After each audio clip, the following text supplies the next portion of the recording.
Despite that hostility, I think that people are very practical. And I hear people talking about, say, for example, the Red Hat certification.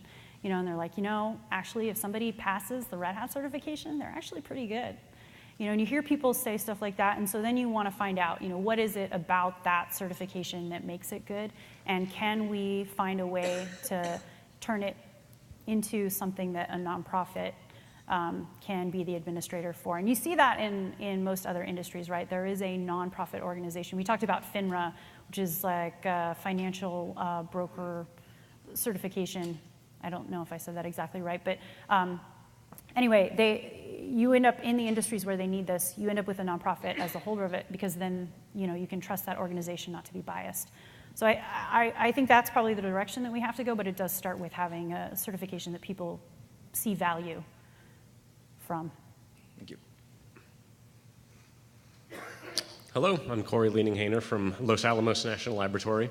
We recently had a recruiting meeting where we were trying to figure out how to open ourselves up to more people and more diverse people, and we were noting that among the system administrators that I work with, we have a very wide variety of backgrounds. There's somebody who is a PhD in physics, and somebody who was going to med school, and somebody who was a jazz pianist originally. So, and then they all fell into system administration eventually. And I think that's relatively common in the system administration world, having a very different background and then going and running machines.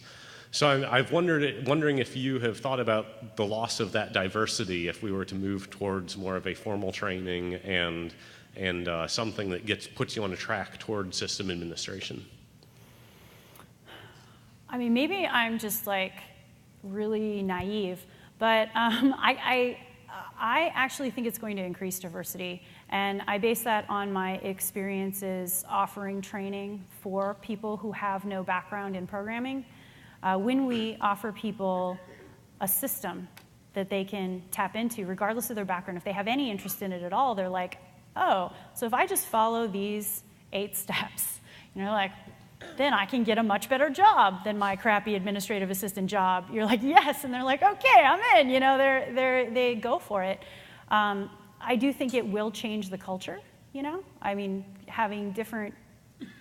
But we already kind of have that. We already have to kind of deal with that diversity. So I don't think it's too big of a deal. But I do believe that by creating a system that people outside our industry can recognize as a viable career option will just increase the overall diversity. Okay, thank you. Yeah.